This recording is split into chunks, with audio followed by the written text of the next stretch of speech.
Good morning, everyone. I'd like to read to you today's New York Daily News opinion piece. It is a opinion published by the New York Daily News by Gary Altman, who used to be counsel to the council, counsel to the city council. I will read his piece to you today. Published August 20th, 2023 by Gary Altman, New York Daily News. The city council owes retirees Medicare choice. Let people pick if they want to switch to Medicare Advantage. Historically, New York City Council has set nationwide precedents by adopting historic and landmark legislation dealing with vital issues such as campaign finance, apartheid, human and worker rights, and women and senior citizen protection laws. It once again has the opportunity to protect the health and well-being of more than 250,000 retired public city servants. Intro 1099, now before the council, would allow a choice between traditional Medicare and a new Medicare Advantage plan. This bill would protect the many thousands who have been told that some of their longtime oncologists, cardiologists, gynecologists will not accept the Advantage plans. Can anyone imagine the horror of hearing from your oncologist, whose expertise, caring, and treatment has kept you or a loved one alive for much longer than anyone expected, that her medical group sadly will not accept Aetna Medicare Advantage? This fear and resultant stress, which is proven to bring on sickness and worse, is a heavy burden for so many seniors to endure. City council members are mistakenly being told that retiree benefits are subject only to Taylor law and collective bargaining.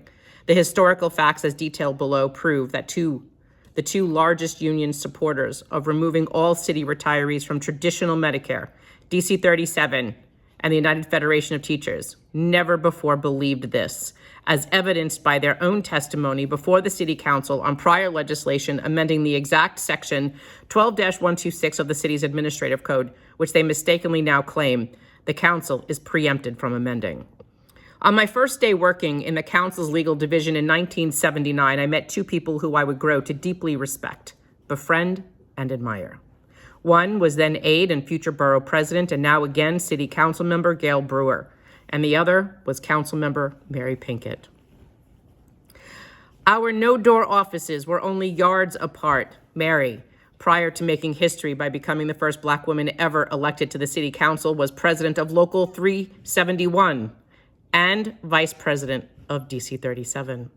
Her husband Bill was an active member of the United Federation of Teachers. Mary always fought for the unions and increased worker protections and benefits. For years, the council would, when necessary, amend 12-126 of the administrative code to provide city government retirees reimbursement of their Medicare B premiums.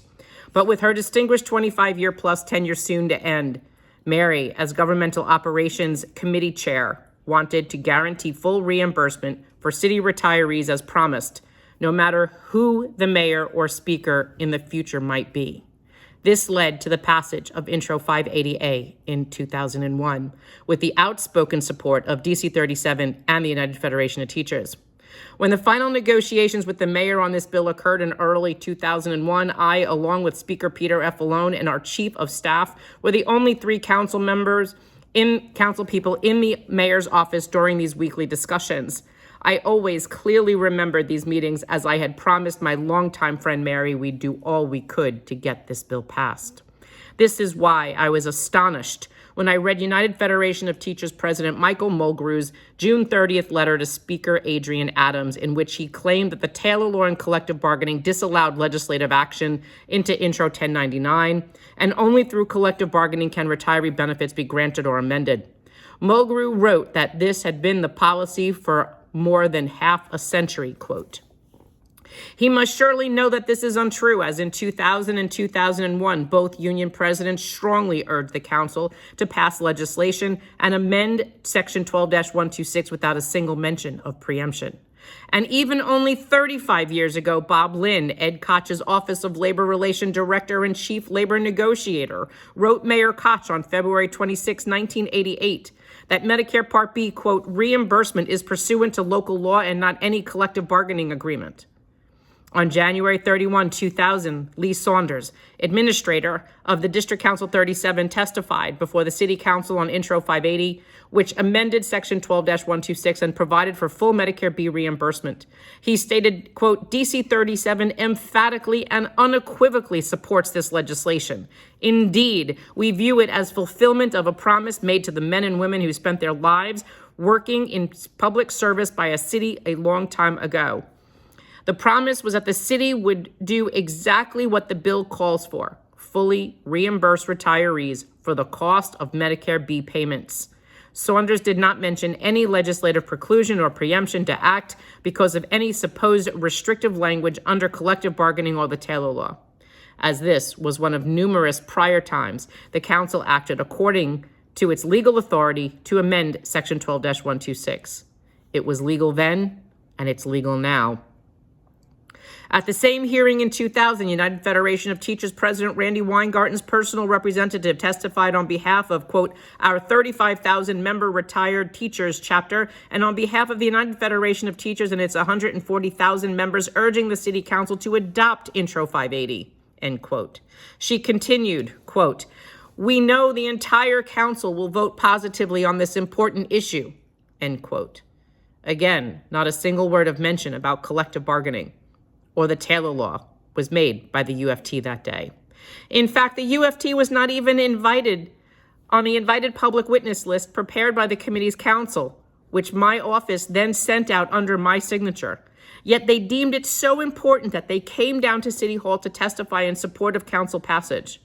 The Taylor Law and collective bargaining, now touted by the UFT's current longtime and hand-picked successor to Weingarten as precluding council legislation action, was again never raised. The following year, 2001, the council finally adopted Intro 580A. And who came to testify at the hearing? Why, none other than DC 37 and the UFT. And they again, both separately testified and urged the quick passage of the legislation by the council, with yet once again not a single mention of preemption. I urge all City Council members to consider sponsoring and adopting Intro 1099. The legality of Section 12-126 has now been upheld by the courts numerous times in the last 2 years. On August 11th, 2023, Justice Lyle Frank of Manhattan Supreme Court said, quote, that both the doctrine of promissory estoppel and the provisions of the New York City Administrative Code Section 12-126 bars the action sought to be taken by the respondents, end quote. Isn't it time that the council puts this action by the Municipal Labor Committee and OLR to rest? The MLC has never bargained or represented retirees, and surely not for me as a non-union City Council employee. Giving retirees a choice to pick Medicare Advantage or not matters, because according to a 2023 Kaiser Family Foundation study, more than 2 million nationwide prior authorization requests, 6%, were fully or partially denied by Medicare Advantage insurers in 2021. The highest percentage of denials, which was double that at 12%, was none other than from Aetna CVS. Just 1 out of 9 of more than 2 million denials were actually appealed, as the process is often difficult, especially for the elderly or infirm. Yet, in 82% of those appeals cases, the denial was fully or partially overturned. Aetna, after many times wrongly, cruelly, or greedily, fully or partially denying 12% of all prior authorizations, then overturned and reversed their decisions 90% of the time when appealed. This was, of course, no help to the 8 or 9 enrollees who couldn't or didn't appeal, believing the initial determination was final. How many of those denials resulted in needless pain, torment, or death? Please do not be swayed by any MLC or union claim that this Aetna plan has been carefully negotiated and is different than and better than all other Aetna plans. A zebra can't change its stripes. And instead of touting free meals after hospital stays or car rides, yes, many who need can already get that. It's called Meals on Wheels on Access-A-Ride, that the Aetna plan will provide. How about letting us stay on our traditional Medicare and continue to keep and choose our own doctors? Our lives may depend on it. Please remember that Aetna is a for-profit company, and however noble some unions may think their effort is, Aetna only makes additional money by denying pre-authorizations whenever possible. They have already admitted to the state Supreme Court that death has occurred because of denials. The overwhelming majority of more than 250,000 city retirees are living on small pensions and Social Security and will have no choice but to switch to the Aetna plan if the unthinkable happens. These are more likely to be Black, Hispanic, and women retirees whose salaries and thus pensions years ago were often unfairly kept lower. Please, counsel, think of them and all retirees as we battle the infirmities and disease that older age inevitably and eventually brings. Do it for Mary. Altman was an attorney for the City Council for 38 years, during which he served for almost 25 years as a legislative counsel to 4 City Council speakers. In closing, I'd like to say thank you to the Daily News, and I'd also like to say thank you to Gary Altman for sharing the history that we have long stated by going through the archives and our memories and newspaper articles due to our recollection. The exciting thing was you were actually there. So thank you, and I do hope the City Council listens to you. City Council, please pass Intro 1099, requiring that the city offer a Medigap plan to retirees, and if they so want a choice to go into a Medicare Advantage plan, let them choose it like it was supposed to be. Thank you.